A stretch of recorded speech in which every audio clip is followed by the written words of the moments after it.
right. Good morning and good afternoon, everyone, depending on where you are. Thank you for joining today's webinar on IN 2021 Cybersecurity Standards in European Markets, webinar on business opportunity in the EU. This webinar is organized by the Industrial Development Bureau, Ministry of Economic Affairs Taiwan, co-organized by the Taipei Representative Office in Hungary, the Netherlands Trade Investment Office, and executed by the Industrial Development in Technology Research Institute, ETSI. And before we get started, I would like to go over a few things so you know how to participate in today's events. You are now in a live session, and please be reminded to turn off your video and remain muted. And you have the opportunity, and you are strongly encouraged to submit text questions to today's presentation by typing the question in the Q&A chat box on the right-hand side of your screen. The question will be collected and answered during the Q&A session at the end of today's presentation. You're kindly reminded to refrain from making inappropriate messages during the session. Thank you for your cooperation. So now let's begin today's webinar. In today's program, we have presentations from 3 distinguished international experts in cybersecurity to introduce the potential business opportunity in the EU. Before going to the presentation, we would like to first invite the organizers to say a few words. So first of all, first on the list, we have Mr. Alex Chen, the Director of the Economic Division of Taipei Representative Office in Hungary. Alex, can you turn on your video and also unmute yourself?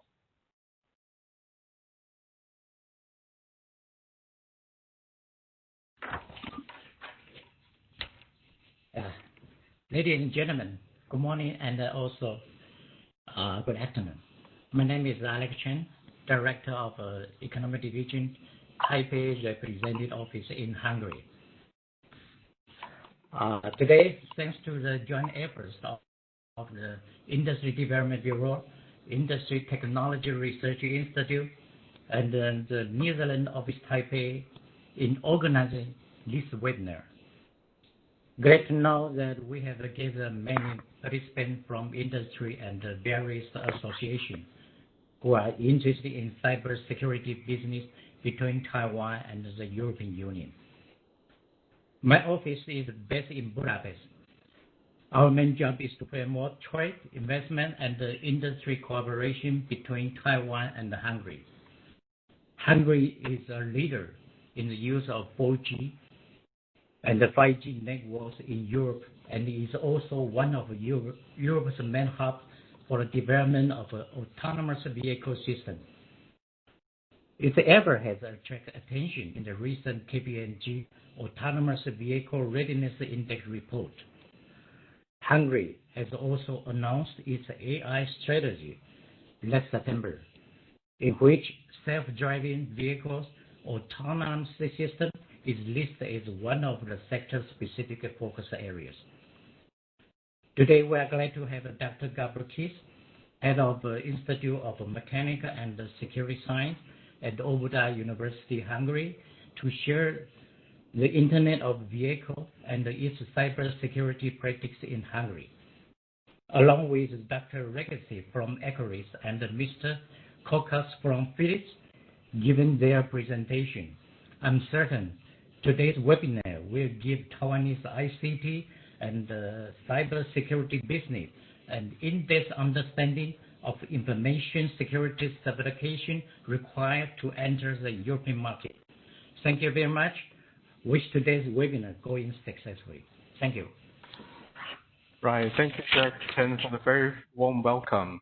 And next, we have Dr. Aris Cho, Deputy Director at ETSI, to say a few words.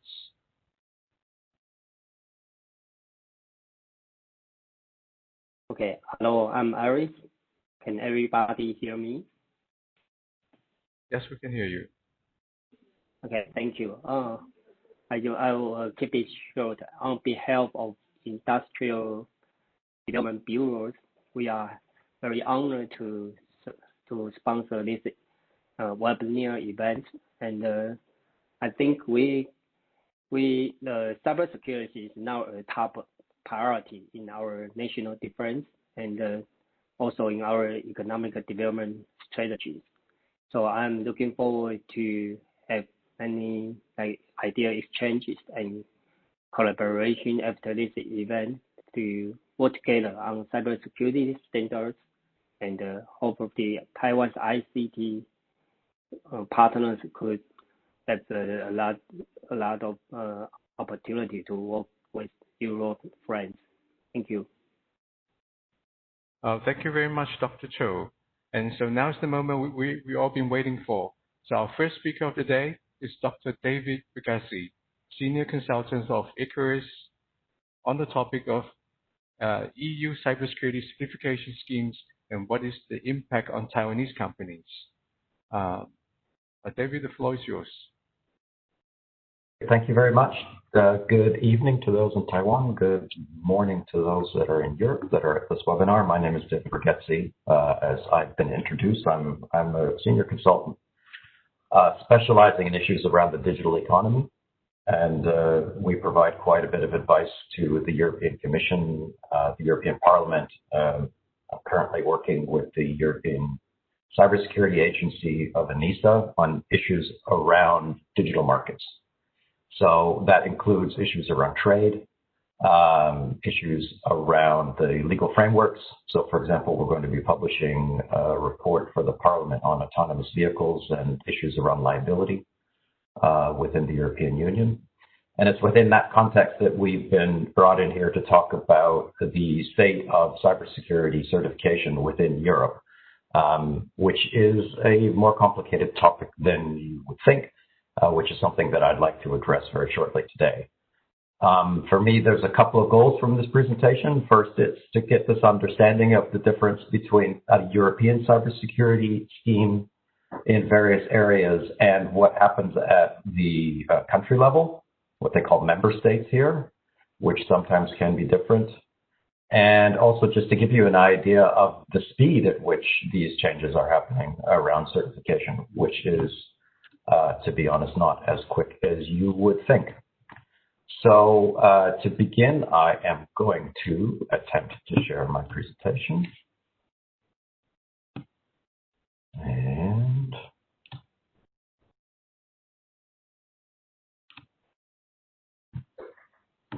so to start things off, the one thing that I'd like to first address, and it's a way that when I'm introducing discussions about the European Union and the way things work, is to clarify for people that even though Europe talks about itself as a union, you can see the map here in this presentation with the countries that are members of the European Union as well as countries that are associated with it. You'll notice that in this diagram, the UK is even though they're only halfway out the door, is sort of renegotiating its relationship with the European Union. It's important to understand that rules and regulations differ across countries, even though there is a view of Europe as a single market. In fact, if you look at the way that policymakers talk about the European Union at a European level, they like to talk about the single market. It is a policy goal that European policymakers work towards because transactions across countries are not always smooth. And that includes issues that are digital, which is one reason why the European Commission also has the phrase the digital single market as one of its goals. To give you a couple of examples of this and the complications that can arise within the digital single market, if I am based here in the Netherlands, a very, very small country, which borders Germany. And so it's quite common that if I will go online and want to do a purchase of some kind, that I, will go to a German website. Maybe it will be in English, maybe not, but let's say in some cases it is. I'm able to order something across the border. Now, if I were to order that item from the city of Cologne, which is relatively close to the Dutch border, and ship it to the city, I've chosen the city of Nijmegen. You probably will not have heard of it, but it is close to the border. It's about 151 kilometers, and then this site will charge me 15 euros for shipping. Whereas if I am living in the city of Munich, which is in the south of Germany and 573 kilometers away, all of a sudden shipping charges for an online purchase are basically zero. And it's these this is just, obviously this has very little to do with cybersecurity certification, but it's just an example of the ways in which transactions across borders are not always as smooth as you would like them to be. Roaming charges, for example, were only eliminated in Europe in 2017. And even in this case, there are exceptions to that. And if we now turn this into the cybersecurity discussion and the certification discussion, well, the EU Cybersecurity Act, which is one of the legal bases for certification issues within Europe, was only adopted last year in March 2019. And one of the themes that you will get from my presentation is that the progress on certification is quite slow. So, all right. Now, just to give you one example of the way that certification can take place only at a national level, before I get to the example of Finland, and just to emphasize this point about when is Europe not Europe, within the European Union, you will have lots of discussions about where competences lie. So if I look at the example of autonomous vehicles, a lot of the safety standards that are being set on European roads are being set at the European level, but enforcement of those standards is being done at a national level. And so a lot of times you'll have this interaction between Europe and individual countries in terms of bringing forward ways of working within a particular country. Now, national security is, in the jargon, an exclusive competence of individual countries, and this includes cybersecurity. And this is important from a certification perspective because it means that individual countries can choose to adopt special certification if it is in some way related to particular security purposes. So, to get to the example of Finland. So this is an example of a country that is taking its own initiative in the field of IoT. Where last year Finland introduced a new cybersecurity label, which they refer to as sort of safe smart devices. And so this certification label is first of its kind in Europe, based on the ETSI standard, EN 303645. And basically, in order to have this certification label placed on a device, it needs to show safe access control, safe default settings, safe transfer and storage of personal data, as well as secure ecosystem interfaces. Now, this new certification scheme only applies in Finland. It is aimed at consumers, and the purpose of this certification scheme is really to raise awareness for consumers of what they view to be companies that are paying more attention to cybersecurity issues. Perhaps you've heard of the company Polar. If you're aware of health devices, Polar is one of the big players. So they were one of the key collaborators in creating the certification scheme. So the idea here was that stakeholders within Finland wanted to raise this awareness, and they've created this scheme that only applies in this one country. The important thing for Taiwanese companies in this consideration is that this scheme, and in fact, schemes within Europe, are at this moment voluntary. And in the case of this particular scheme from Finland, it's also, from what we're aware of, not being copied in any other country within Europe. So it is, if a company decides for marketing purposes that it would be useful to apply for the certification, it's not a very complicated standard to meet, and it's done largely through a self-assessment and an audit process. It would be something that could be done, but is not necessary.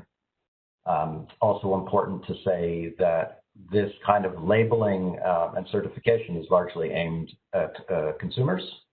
So obviously, if you're talking about supplying components as a part of a supply chain or a value chain, these kinds of IoT schemes are, at least in this one particular case, not relevant.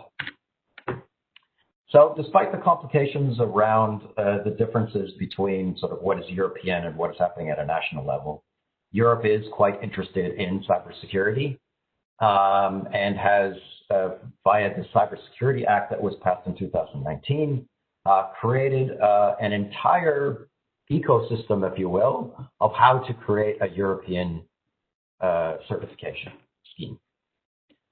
This diagram, depending on the screen that you are looking at it, you might not be able to read it. If you can, it attempts to give you an idea of how the process works to pass certification within Europe. They make it look very clean. I can assure you that the process in practice is not very clean. And that it is actually involving quite a number of stakeholders and takes quite a long time. So a lot of the cybersecurity certification work to date has been based around the common criteria.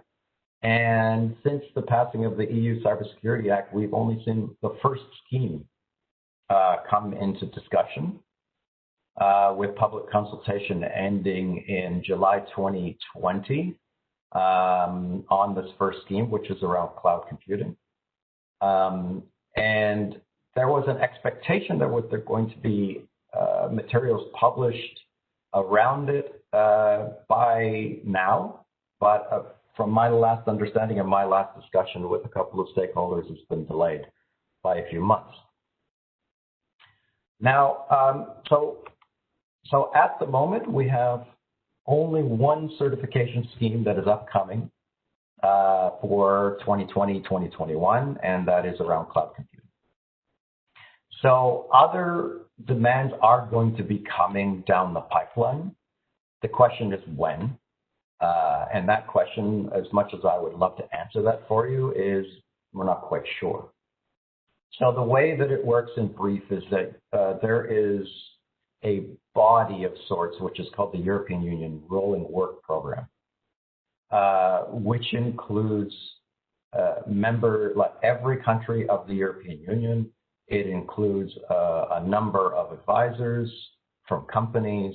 It is sort of a large entity of sorts that feeds into the EU certification process.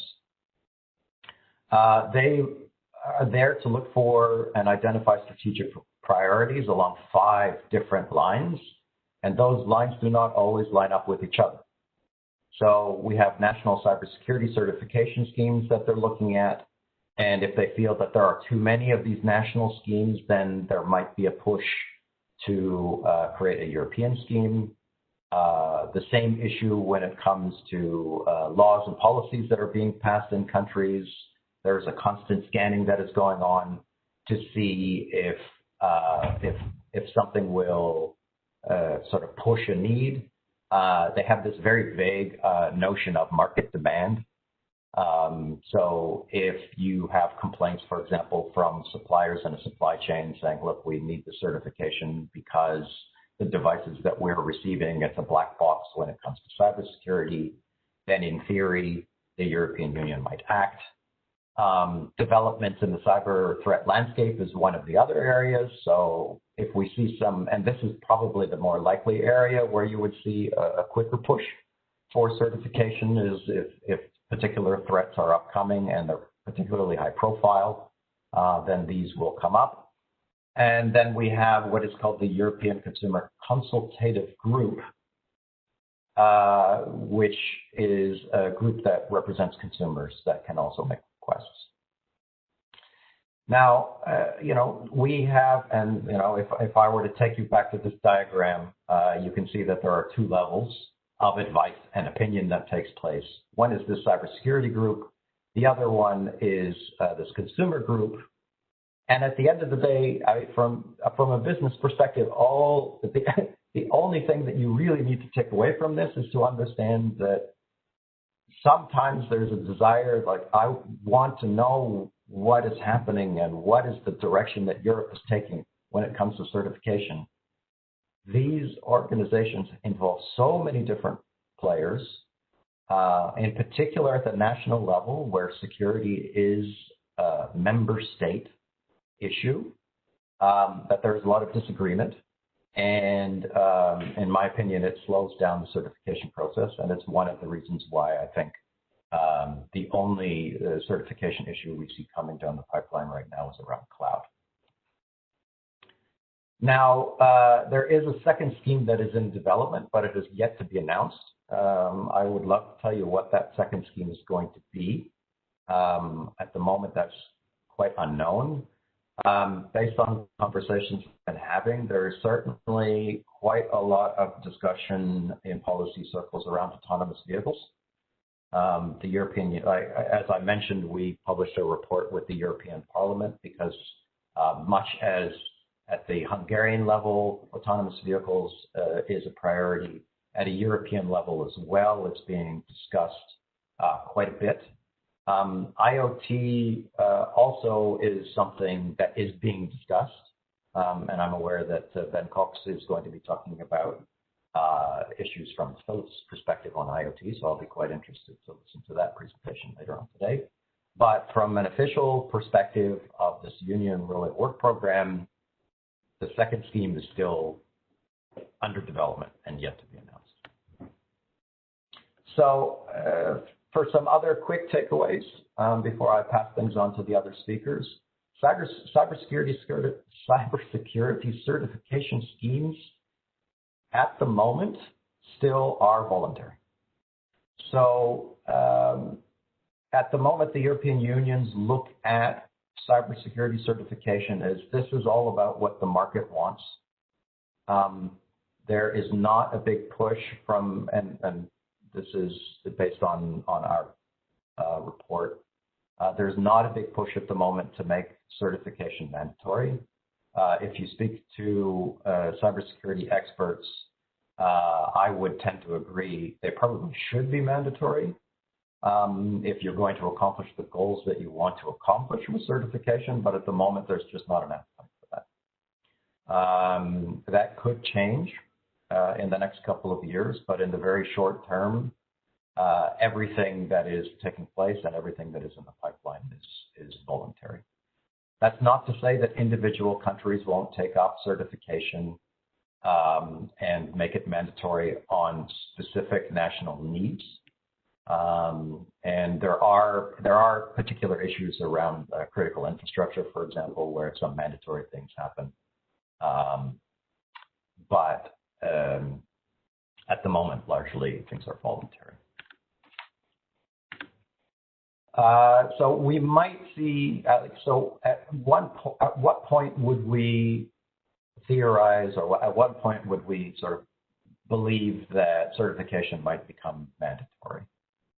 Well, once we see the solidification of this cloud certification scheme that is being developed, that's the point where we might likely see a push in a different direction in terms of things being mandatory. There's a few scenarios that we would see where this might take place. Insurance companies actually might be one of the leverage points that causes schemes to become mandatory if there are too many cybersecurity incidents that are costing them money at the end of the day. Large companies may also make these standards de facto, so they might make them, they're not technically mandatory from a policy perspective, but if we see some of the bigger companies that are operating in Europe demanding certain types of certification, then the European Union might follow to say, well, let's standardize that. So that can be. And there is some discussion around even being selective when it comes to mandatory schemes for, and I put critical infrastructure in quotation marks here, in quotation marks, because traditionally within the European Union, you have critical infrastructure that is talking about internet access and energy infrastructure. But here it's a bit broader definition where they might want to make certification mandatory for products and services that are aimed at what they call sensitive groups.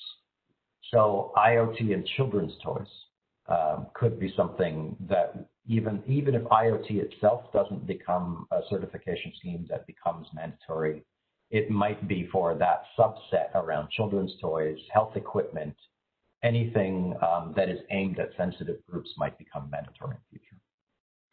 But again, at this moment, it is not.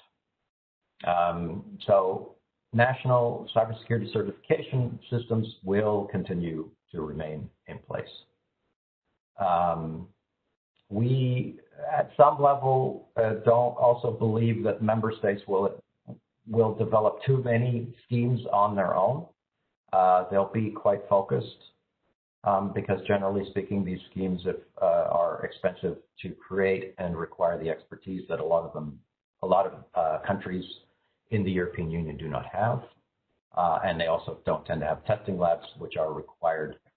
So also in terms of what will be the push at a national level, if we see schemes coming in place at a national level, they'll be very focused and on very specific areas. So to conclude, I notice I have just a couple of minutes left, so I'll finish up.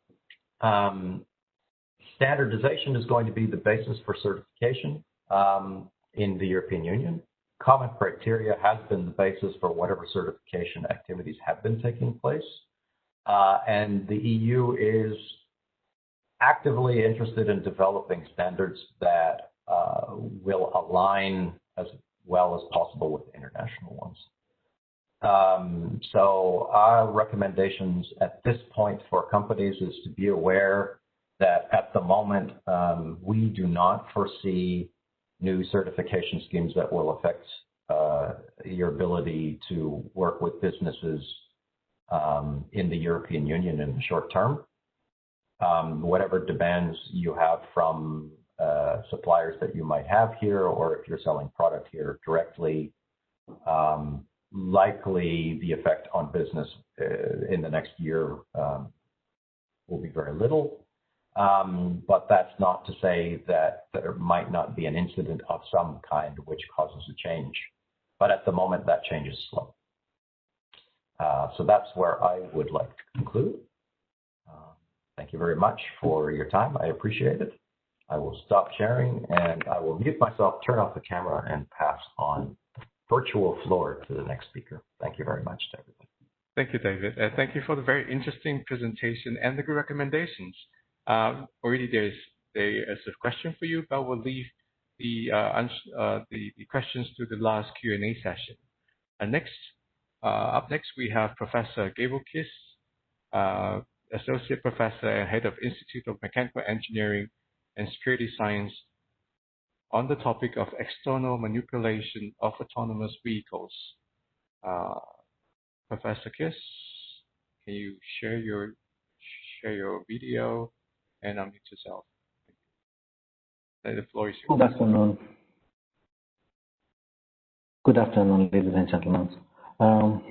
My file is uploading now. You will see a few minutes later.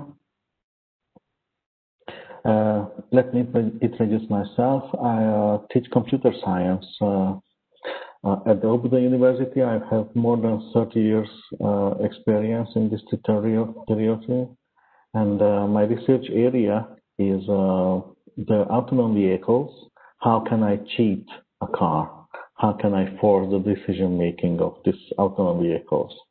But okay, let me see my agenda. First time I will focus on why Hungary would be interesting in the market of autonomous vehicles. And secondly, I will speak some few words about the industrial experience, but this theory is interesting because it's a lot of secrets and I cannot share too much of them. And after that, I will share some information about the cybersecurity explanation and the Internet of Vehicles. And at the end of my presentation, I will show some ideas in my research.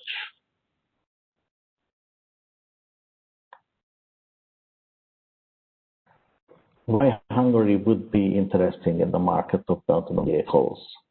Because the Hungarian government opened the first phase in West Hungary. They will build a more than 200-hectare area for testing autonomous vehicles and classical vehicles. It's called Zala Zone. And I will spoke about that some few words. Why Hungary is important? Because Hungary is in the heart of Europe. So it's very easy to access the western part of Europe and the east part of Europe and so on. Why in Hungary build autonomous vehicle test grounds? Because near to Hungary are a lot of car industries, and as you can see, Audi, Mercedes, and Suzuki have a industry in Hungary, and BMW started to build industry too in Hungary. So in Hungary, to build a test ground is a very good idea. Let's see the first phase on the Zala Zone area. You can see territory in red for testing the high-speed functions, and in the yellow one you can test the braking function of the car, regular car or autonomous vehicles too. And the green one you can testing the dynamic working dynamic functions. And to the top of the picture you can see a villa territory. There is will build a smart city center. There you can test the autonomous vehicles in a city conditions. You can testing the low speed functions. You can test it the complete city circumstances and so on. You can see the area in the picture in this unit reel. Very good. And you can see the concept and the status from the left side. You can see the original concept and the today status on the right side.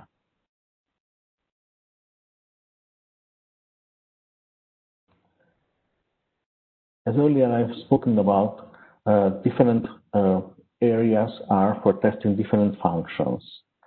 On the left side on top, you can see the platform for dynamic function testing. In the middle of the top, you can see the braking platform with a different layer for testing different weather conditions. On the right side on the top, you can see the handling cords for high-speed function for testing. And left side, bottom of the picture, you can see the territory in the area of smart city zone. They are functioning building. You can see how big are these areas in this platform. Dynamic platform is almost 800 meter long. The high-speed handling course is more than 2 kilometers long, and you can see the smart city zone on the right side of this picture.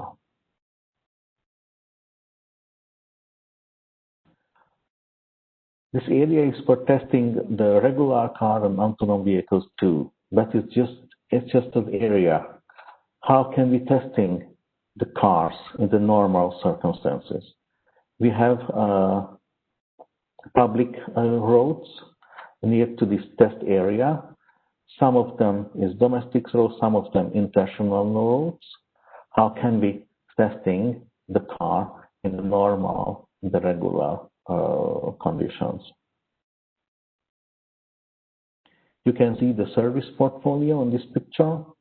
You can make a cross-border test, public road test, smart city test, simulation, sensor testing. You can see the module services, the traffic situations. You can get different services, infrastructure, special services, engineering, research in the labs, and so on. The next topic today is auto industry research and opinion in Hungary. A lot of companies came to Hungary to build the industries, and they working on it for testing the next level of the car, the autonomous vehicles. iMotive built an own self-driving car because they are working on the software, on the decision making of the car. Bosch and ThyssenKrupp make components for the car. They have to testing this component in a regular car and then a car of the next years in the self-driving car.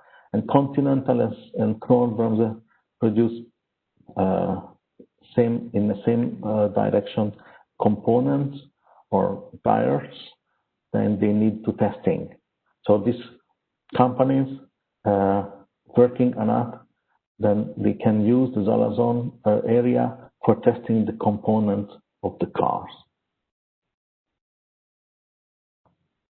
ThyssenKrupp produce different components for the car, and you can see on this picture. And they want to stay on the market on the self-driving cars too. In this reason, that they building an autonomous vehicles for testing this component in autonomous vehicles and in these situations that the autonomous vehicles can take apart. iMotive is one of the biggest company. They working on it on the automated driving. They writing the software for the car or modify the car to autonomous vehicles. And they working on the iDrive. This is the self-driving software. And they want to build an own processor to be enough quickly to make a decision in the good time before the accident would happen. They build the AI Sim. This is a virtual simulation environment for testing different traffic situations, and they see how the software would decide it in this situation. Would take an accident, or they can save the life of the passengers. Cybersecurity in Internet of Vehicles. iMotive focus on this area, and Obuda University is focusing same on this area too. iMotive working on it. What would happen if we would use the shared centralized map, and this map would hacked, and every car would get wrong information from this center? What would happen if the BMW or Mercedes would use an on cloud to save the data and this centralized map for using the BMW or Mercedes car? Obuda University focus on the different parts of autonomous vehicle system, and they try to hacking this system, and they try to find a more safe way on this area for the make this autonomous traffic more safe. Some few words about my researches. I didn't want to hack the autonomous vehicles. I want just to cheat the car. My topic is how can I force the decision making of the autonomous vehicles. So I don't need to hack the system. And I'm focusing on different traffic situations. They could be able to modify the decision making of the autonomous AI. So I don't have to hacking, just I have to force the decision making of this car. And these ideas I published 2 years ago. And the question is, it's working or not? And I have 2 ideas of my paper was proven by different international researchers, because I don't have a chance for testing these ideas, because I don't have maybe a Tesla and so on. Cheat the lane tracking system. In Europe, we use the yellow paint for show the drivers the modified lane directions. But if I would take a kind of yellow paint and I would modify the lane system in the whole city, what would happen in the next morning? How the autonomous vehicles would decide which lane would they follow? And this idea was proven by Keen Security, and 1 year earlier, a Tesla car changed the lane after same situation. What would happen if I could cheat the road sign recognizing system? What if I would cover a no entry road sign with the speed limit road sign? How would the car decide? The car would go in the no entry zone with this speed. And what would happen if on the highway I would cover the speed limit 130 kilometer, I would cover with the no entry road sign? How would the car deciding? The car would stop on the highway and make a big accident on this place. And my research was proven by McAfee it's the same way. And they tried to cheat the Tesla. They just used a circa 5 centimeter long tape in the middle of the number 3, and the Tesla recognized this number on 85. So the Tesla started to accelerate. I have, of course, some idea how can I make the autonomous vehicles traffic more safe and more secure. And I'm working on it to finish to be this ideas on table. And thank you for your kind attention. If you have any question, I would answer it. Well, thank you, Professor Kiss. That was a really interesting presentation, because we're all looking forward to the future of autonomous driving, as safety is still the #1 concern. So I believe your research result will help to create a more secure environment for autonomous driving. Thank you again for the presentation. Thank you. And next, but not least, we have Ben Cox, Director of Product Security at Philips. And Ben is going to introduce the EU Cybersecurity Standard for Internet of Things, EN 303645.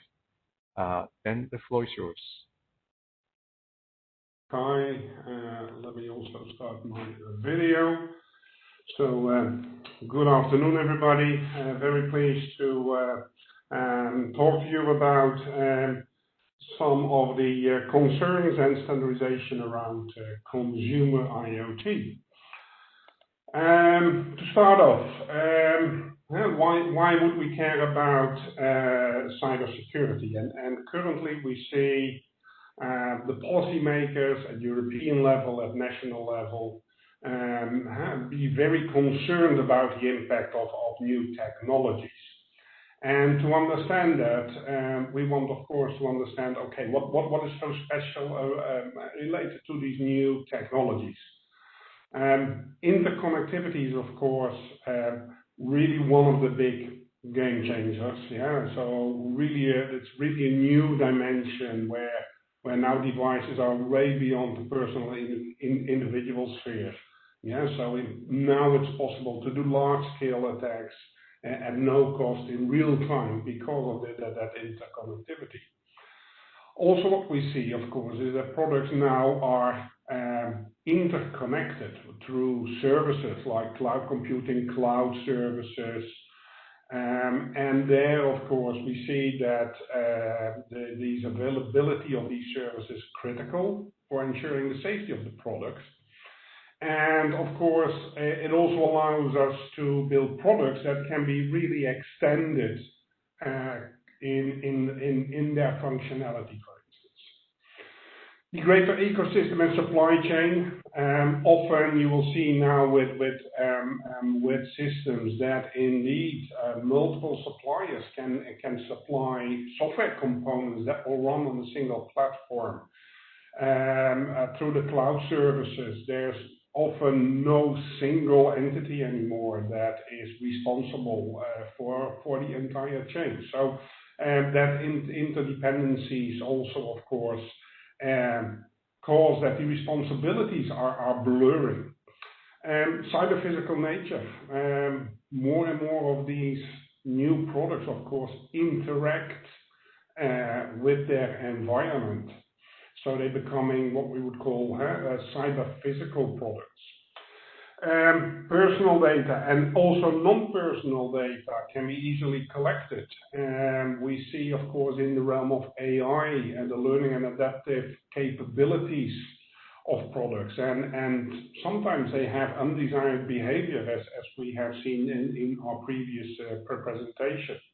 Yeah, and as an example also there, for instance, chatbots that start to behave in certain undesired ways.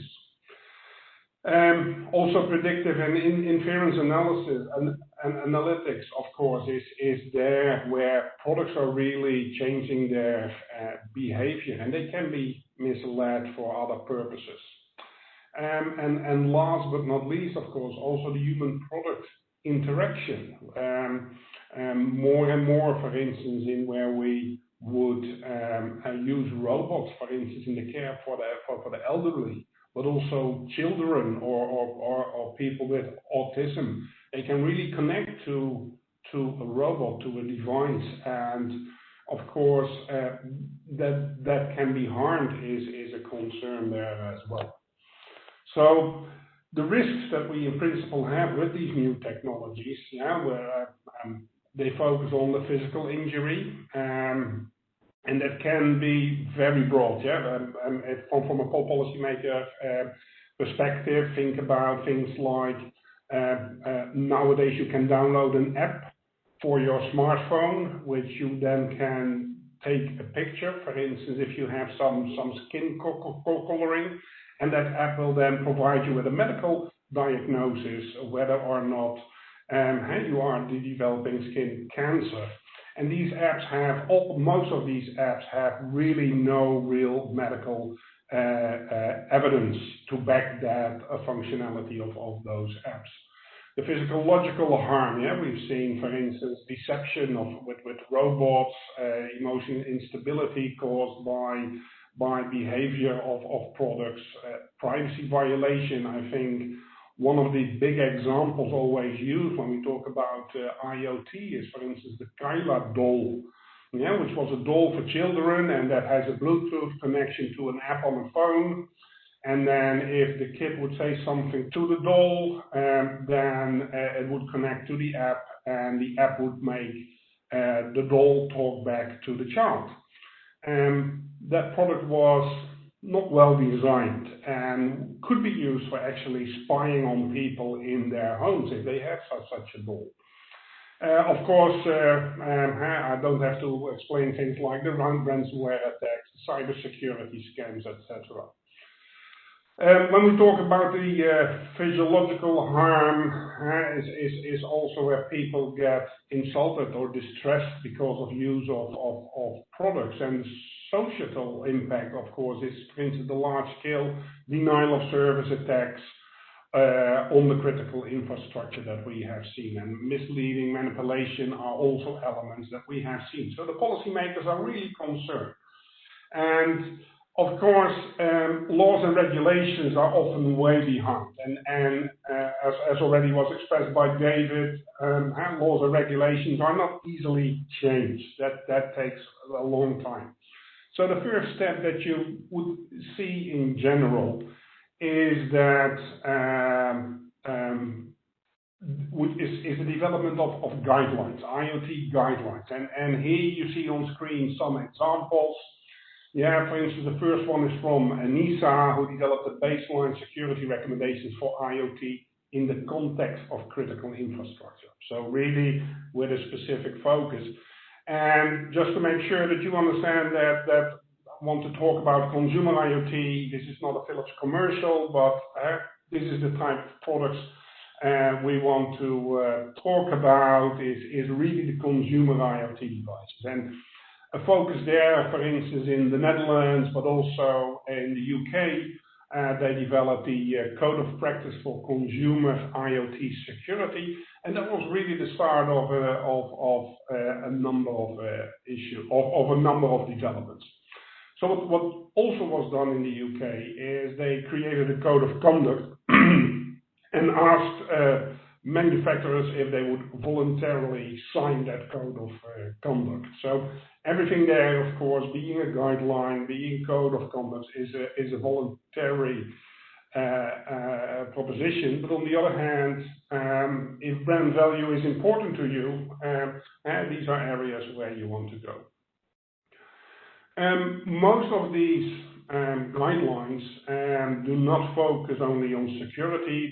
Because there's consumer IoT, there's often I would say a healthy mix between privacy and security.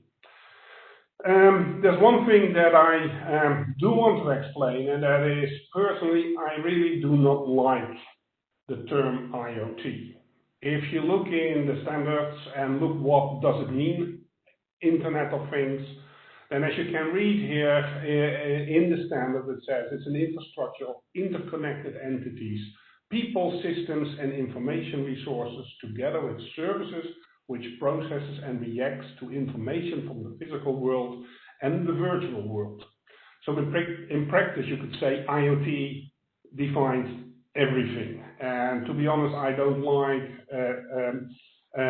such a definition. IoT for me is a container concept, because if I need to develop a security standard for IoT, but the standards I would use for a medical device, or for an autonomous driving car, or for an airplane, or for that shaver that you see on screen, of course, those are quite different. So I like really that you focus on a specific area.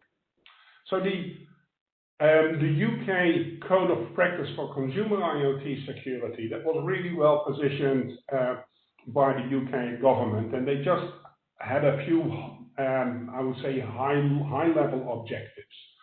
But to really support those high-level objectives, they worked together with ETSI Cyber to develop the first technical specification, the 103645, which is the predecessor of the final EN 303645. It was developed over the last 2 years by ETSI Cyber, and especially the EN was also developed in cooperation with the Sensenlec JTC 13. And what the standard tries to achieve is describe that high-level security and privacy provisions for these consumer IoT devices, and really focusing on a number of points. The provision should be important, but we still want to develop a baseline standard. Because the goal was really that let's create something that if manufacturers would build those requirements, take those requirements into the development of their products, it will really improve the security of those products. So also placing an acceptable burden on small businesses. I personally believe, for instance, that if you want to really do security, it also means you really establish security by design. You might even consider by certifying your development organization and things like that. But of course, that doesn't always work for small enterprises. So you still want to have an acceptable burden for them. They should be flexible enough and of course they should be appropriate across the full spectrum of consumer IoT. And of course, if you think about consumer IoT, we think about the children toys, baby monitors, smart cameras, TVs, speakers, IoT gateways, base stations, home automation, and home appliances, of course. What we really did not want to achieve, of course, is to look at really niche, highly sophisticated multi-steps attacks. Yeah, I think the 80-20 rule applies. Let's do at least the baseline security, because that will resolve most of the common attacks that we see nowadays. As an example, if you look at the denial of service attacks that happened on critical infrastructure, most of them were just misusing that people were not changing the default passwords. So if we look in more depth on the standard, these are the high-level categories. There are 14 in total, and there are 66 detailed requirements behind it. And as you can see, these are the things that you would expect. Yeah? No universal default passwords, reporting of vulnerabilities, keep software updated, secure and store data securely, communicate securely, and I'm not going to read the entire list for you, but also, of course, on the data protection provisions. Also, this standard focuses a little bit on that data protection. To give you an example of one of these requirements, I listed the first one, the no universal default passwords. And as you can read here, where passwords are used and in any state other than the factory default, all consumer IoT device passwords shall be unique per device or defined by the user. So what we're trying to explain here is that yes, it is fine if you ship a device and it has admin or root admin or whatever is there as a default password coming out of the factory or after the factory reset. But then the first use of the device, it should enforce that these default passwords are changed. Yeah, so really nothing, no device should ever communicate or be in operation with the standard default password. Another option that you see more and more is that products are actually shipped with no default password, but with unique passwords per device. You see that today a lot, for instance, on home routers. Then, of course, you must ensure that pre-installed passwords are sufficiently randomized and not like, okay, if I know the MAC address of the device and I know the device type and I have the device serial number, then I know the password. Yeah, it still needs to be good enough. But as you see, these are really requirements that can be easily implemented, and already will have a huge effect. Of course, when we develop a standard, then you not only want to have the standard, and then we want to understand the scope of the standard, but also how do you prove that you comply with the standard? Now, first of all, an important notion about the scope.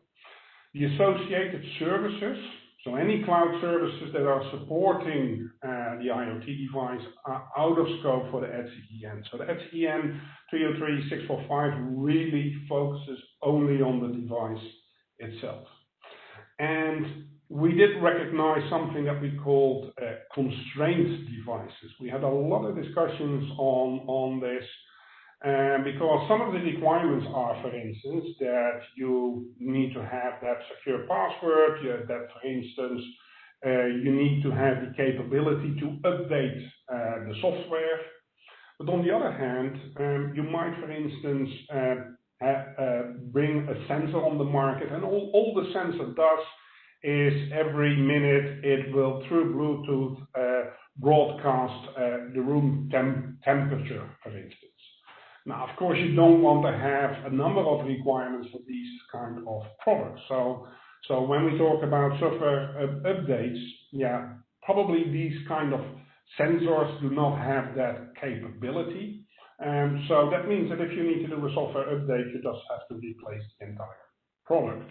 Yeah, but the standard takes some kind of these considerations into its requirements. But we were very much discussing this because we didn't want to say like, oh, let's, as a manufacturer, let's just pick the least powerful CPU, and let's pick a very limited memory, and by that we have a constrained device because we do no longer have the capability to update the device. Yeah? So that should not really be the intent. It should really be more on the intended use of the device. So if you look at those 66 requirements, some are really simple technical requirements, some are more on the organizational level, and again, some are, of course, focusing on privacy. But what we also wanted to make sure that you are able to assess, do I correctly implement the requirement? And that's not in the ETSI EN standard itself. We are currently developing the ETSI TS 103.701, where we'll have the evaluation and the assessment of the requirement. So if you use that standard, then you know what needs to be there to be able to pass an evaluation of these requirements. So at this moment, we are still working on the document. We hope for a publication end of this year. I would not be surprised, to be honest, if this would slip to next year. But we're trying to finish that as quickly as possible. So looking at the ETSI EN, one of the good things, of course, of an ETSI standard, it's freely available. And I think that will help, of course, in the recognition of the ETSI EN 303.645. And if I currently look at where it's already used, as again, the UK IoT Code of Conduct was the basis for it. At this moment, of course, we have Brexit, so that's another concern. But the UK is looking at an IoT law at the moment, and that will be based on some provisions out of the standard. So it will probably not enforce all requirements, but at least the three key areas: universal default password, vulnerability disclosure, and transparency on the length of time for which products will receive security updates. David already talked about the finalised cybersecurity label, and also at this moment, one of the laws or directives we're currently heavily looking at for addressing security of devices on the market is the Radio Equipment Directive, but I'll talk to that a little bit more in a moment. But also this standard is used as an input in that discussion. So as you can expect, of course, many test houses provide product certification already against this standard. And also there is this international adoption. Yeah? So although it's European norm, it is freely available. And a good thing, for instance, is a couple of weeks ago, Singapore presented their CSA labeling, their cybersecurity label, also based on this standard. The interesting thing there, and that's why I put also that picture on here, is that it has 4 levels, and only the first and second level can be done through a declaration of conformance. If you want to have this certificate, this label at a level 3 or 4, then you need really testing by an independent laboratory. So what does it mean that we now have this ETSI EN 303.645? Is it enforced? And no, this is a European norm. And in principle, what a European norm enforces is that no member state can, at this moment anymore, develop their own cybersecurity standard for consumer Internet of Things. This is a European norm. It has to be adopted by all member states. So as a standard, it is valid throughout Europe, but it is not enforced. It's not, if it's an EN standard, it doesn't mean that it is, of course, legally enforced. So it's a voluntary standard, and of course we did develop it to make sure that manufacturers will comply to this, to really up the bar to have secure products in Europe. And of course, as Philips, we, for instance, also implement this security standard. Although we also are very much on the medical side, and our security requirements are, I would say, even at a higher level than this. So it's not enforced, but how does it then play out? Well, who sets the security requirements in Europe?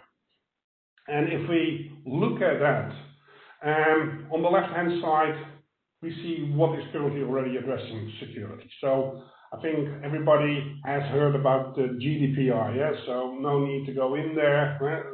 So it's privacy by design and default, security by design, adequate security, all part of the GDPR, but that's really focusing on handling with data privacy from an organizational perspective.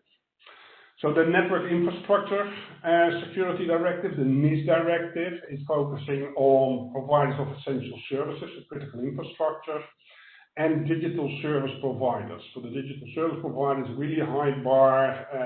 It's, I would almost say, a best kept secret that even this applies to a lot of people.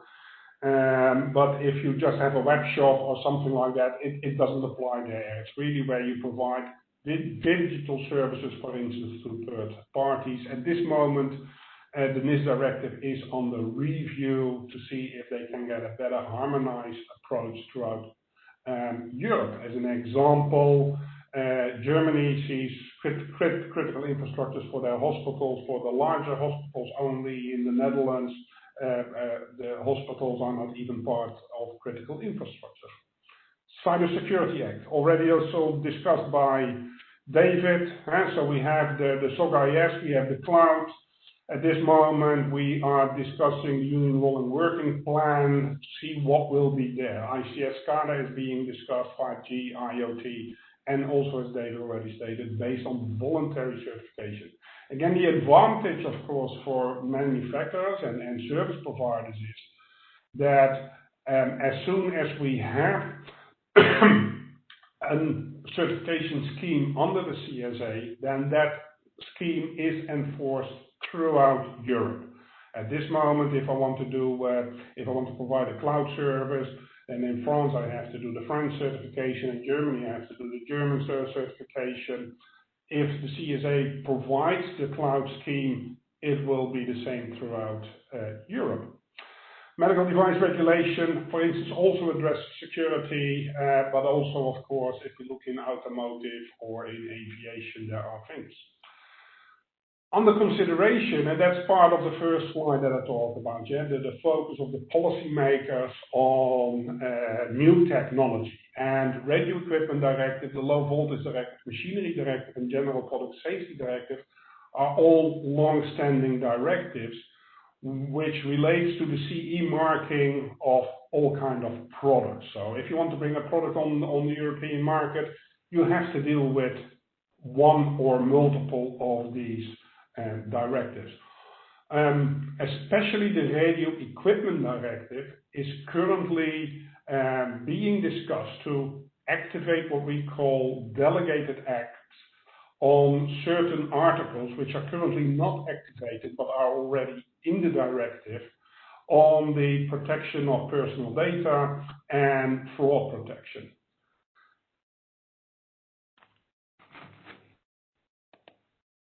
Okay,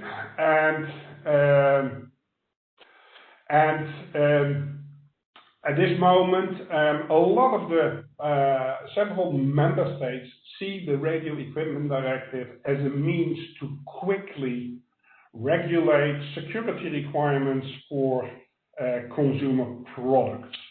Since most of the consumer IoT, of course, have Wi-Fi or Bluetooth or Zigbee, you see that most of the products will need to comply to the Radio Equipment Directive. And as such, it's currently debated. Let's see if we can activate those articles. The decision on that is hopefully will be in March next year. But then if those articles are activated, we need to develop harmonized standards because under the red it will be self-declaration. So in this case, we need to develop those standards, and that will still take some time depending on the scope of the products under this red. Low voltage, machinery directive, general product safety directive, we are all discussing there what to do, especially on general product safety directive, also involved there. We're talking like, do we need to change the definition of safety, and do we need to include the impact of security on product safety? And as you can expect, this is one of the expected outcomes. So when you look at an IoT device, and if you look at the architecture, then I think it's important to understand that it's not just the device, because the device connects out to the internet, connects out to the associated services, as we call them in the EN. And this picture is an example of the ETSI EN, where you see some constrained devices and how they can directly or indirectly, of course, connect to the local network at the consumer's home, and how that connects to the internet. So as a manufacturer, you really have to understand what are then the implications. And of course, as a manufacturer, as a vendor, you can create a product and put it on the market, and then of course you have to deal with the market access requirements for the RED or the LVD, etc. But then if you want to, of course, provide services, you have a cloud services behind that, and you might want to deal with the certification schemes in the future. Again, in the future, because they're not there yet for cloud. So currently you have to comply to the national laws and regulations and certifications. So still a lot of the country-specific requirements. Of course, if you bring a cloud service on the market and you are able to interact with the device, probably the GDPR will be of impact. You have to ensure that the appropriate security measures are in place. And if you bring a product on the market that deals with the critical infrastructure, you have to also deal with the NIS directive and look at the security requirements set for those specific products. If you look at this bigger picture, where of course everything plays in, the problem is that there is also a lot of different standards underneath. And also there is absolutely no harmonization. A lot of the Cybersecurity Act, of course, from a manufacturer perspective, we're trying to push those towards international standards. Yes, we would, from a manufacturer perspective, don't like the idea that there would be something specific for Europe. A lot of our services are, of course, international. If I look in the NIS directive, depending on the critical infrastructure, there are certain standards or security standards already in use. For the product access, a lot of these standards are not there yet. They do not exist. So you might, for instance, use ICS SCADA standards in that area. GDPR, you usually see that the ISO 27000 series are being used, and especially the new 27701 on how to do the security requirements for data protection is really helpful, and schemes are developed for that. But it becomes, as you see, a large and complicated area with a lot of standards that we need to adhere to because of that lack of harmonization. Having stated all of this, there's more on the horizon. And for instance, due to the specific properties of IoT products, think about complexity, autonomous behavior, data-driven, We see that will absolutely also impact on the liability of importers and manufacturers and suppliers in the supply chain. So Buick is really investigating, like, okay, how do we need to change the product line liability? And changes we will see, for instance, is obligations to keep products updated during their expected lifetime. And as you can understand, expected lifetime is something that is quite often difficult to discuss. I always like to give the example of a refrigerator. A typical lifespan of a refrigerator is 7 to 8 years. But if I now create a smart refrigerator, in principle, what I probably will do is I stick an Android tablet in the front of the refrigerator. But to have that Android tablet supported for 7 or 8 years, that might be a little bit complicated. So we have to look how to deal with that, but really the product line liability focusing on, for instance, having this obligation to keep products up to date, keep security patching coming for a large number of years. Also, of course, liability for the entire chain. You have the producer and the importer, and a lot of coming in that area. Another example, if I saw from the attendees list, a lot of companies who are providing routers and these kind of solutions. Yeah, in Germany there is this guidance from BSI, the German Federal Office for Information Security, on requirements for routers. This is a guideline. Yeah, this is not enforced, but I would strongly recommend if you want to bring a router on the German market, even on the European market, to absolutely have a look at this document, which was even recently updated. Gaia is a development on cloud, where it's the aim to develop common requirements for European data infrastructure. Not there yet. A lot of discussions, but it might impact your future decisions on how to establish AI and cloud infrastructure in Europe. And last but not least, e-privacy, long time discussed. So before I close off quickly, one of the requirements in the ETSI is implement the means to manage report of vulnerabilities. And personally and elsewhere as Philips, we have implemented coordinated vulnerability disclosure already many years ago as an excellent means to communicate with the security researchers, but also with consumers and customers who find security vulnerabilities in products. And as such, I'm really advocating, of course, for organizations to establish this coordinated vulnerability disclosure. Many examples on it, there is a standard around it. And also for this case, I looked at some of the attendees, if I could find, hey, do you have secure coordinated vulnerability disclosure in place? And I looked at the attendees list and also at some Taiwanese companies. And unfortunately, from a lot, I was not quickly able to find if you have coordinated vulnerability in place. At least for those I'm showing here, I was able to find quickly that they have it. So if you do not, if I didn't find it quickly, it's probably my fault. But if you don't have it, I would urge every manufacturer to look at coordinated vulnerability disclosure. So with that, I would like to close my presentation and thank you. And if you have any questions, please do. Right. Thank you, Ben. Thank you for the very interesting, really very interesting presentation.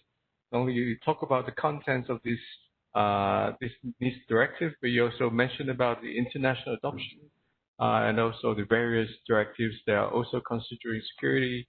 And last but not least, you mentioned about the problems, and you look into the Taiwanese manufacturers who are actually whether they are adopting the coordinated vulnerability disclosure.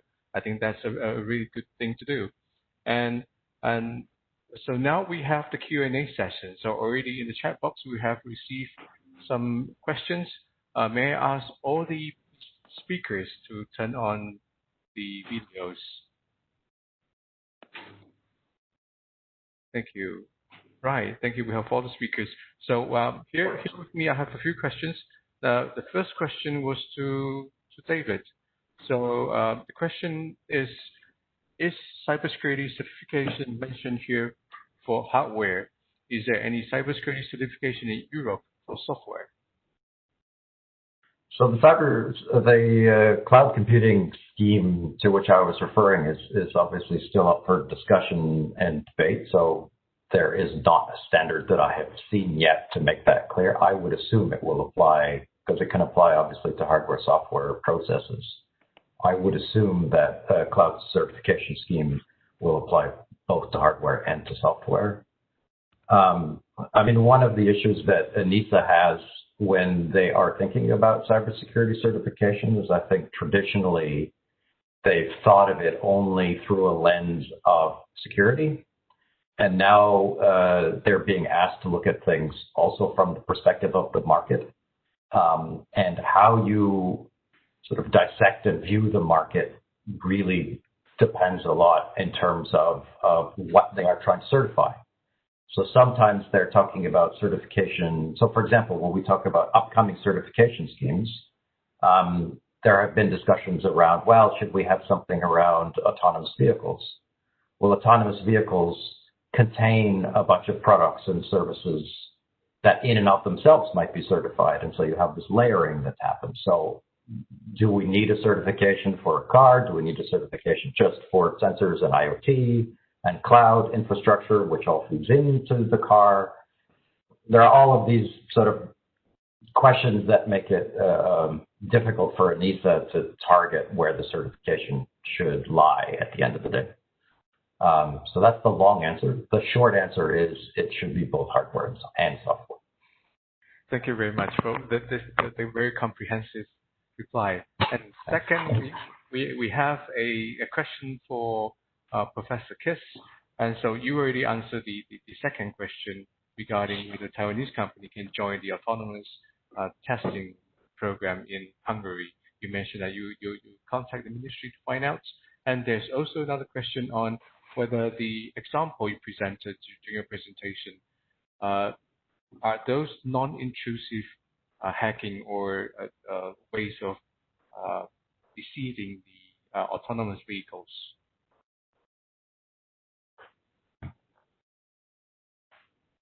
I'm sorry, Professor Kiss, you're muted. You have to unmute yourself. It's not invasive. I just force the decision making of AI. So it's not hacking, just is cheating.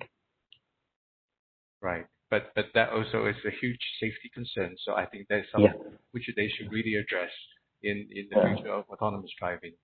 So this is important idea. How can I make it more safe and more secure? Yeah, thank you very much. And we have a question for Ben as well. So the question is, does that mean the IoT devices or software needs to get the certificates of ISO 20924 and other ETSI EN standards before entering the European markets? Security perspective, the answer is unfortunately no. And I mean unfortunately because it will allow bad products to come into the market. But that is as it currently stands. So if you look at the CE markings you currently have for products, these are focusing on safety, product safety. And of course, like if you talk about the RAD, that for instance, the Wi-Fi is within certain radio frequencies, that there is no EMC leakage and things like that. So all of what currently is the focus from the regulatory perspective is only on those matters, not on security. But there is a but.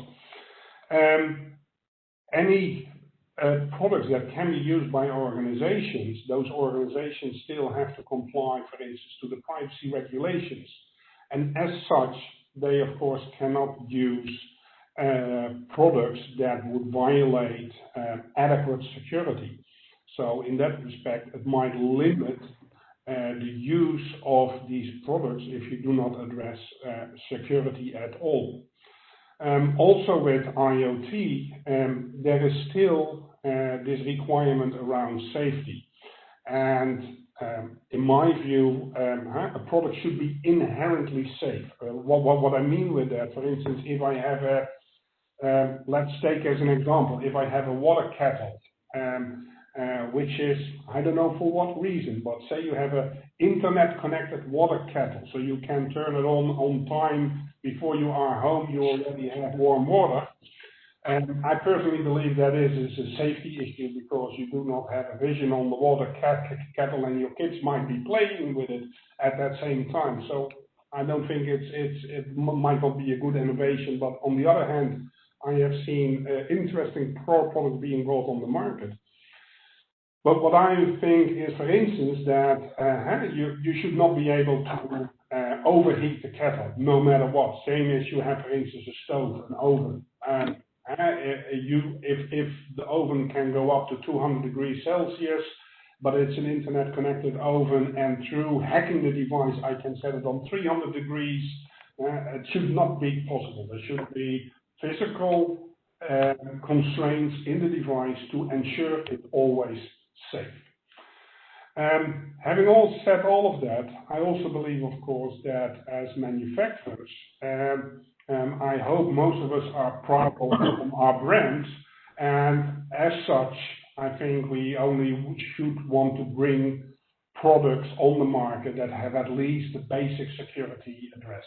Yeah, I do not believe that we all should start to directly develop products that are unhackable. I don't believe in that. Such a thing does not exist. It's about the level of assurance. And of course, the higher that level of assurance is, the more expensive it becomes. So we need to balance that properly. But I do believe that, for instance, the security requirements at ETSI EN 303645 are low-hanging fruit and something that I hope and assume that any responsible manufacturer will use when he brings products on the market.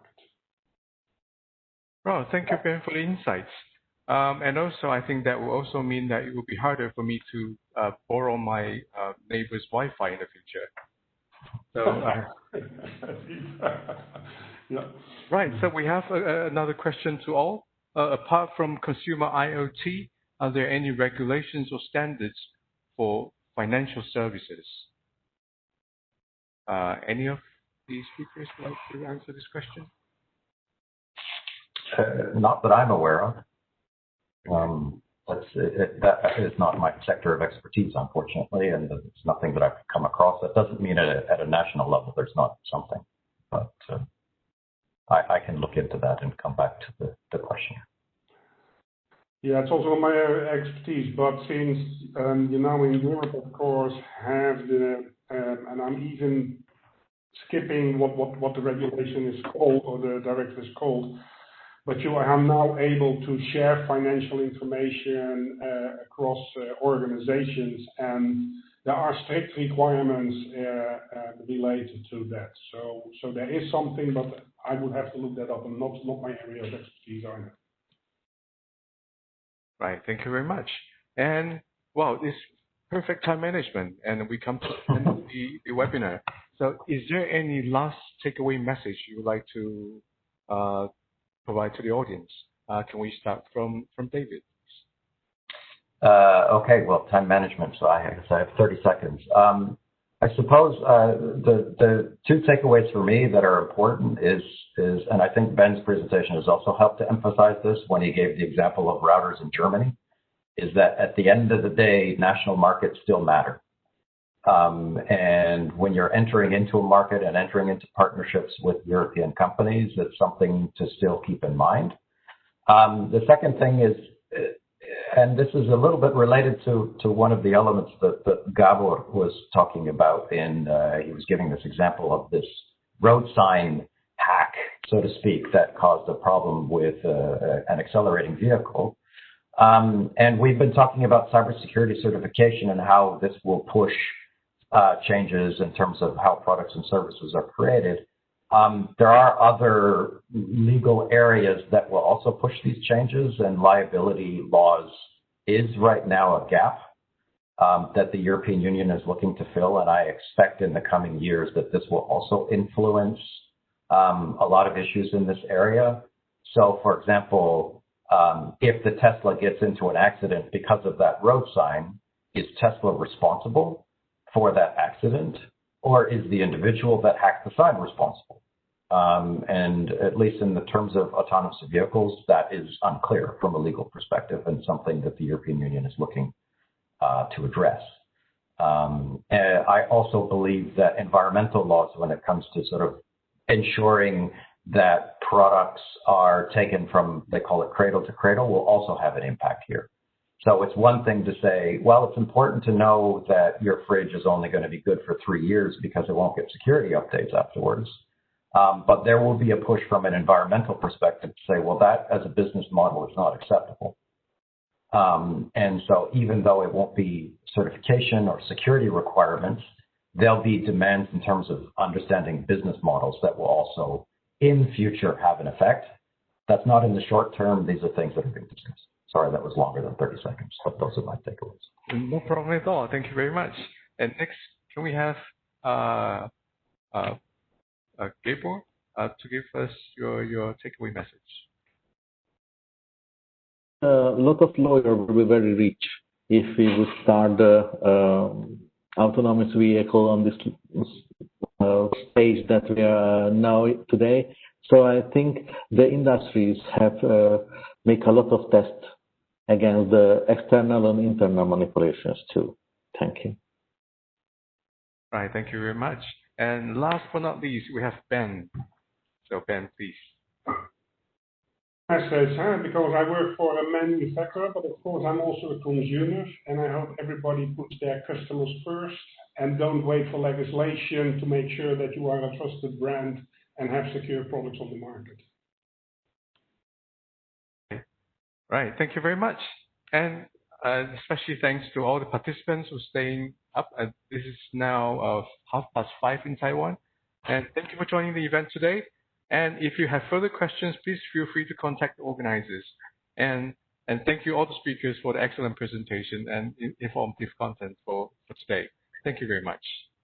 Thank you. Thank you all. Thank you.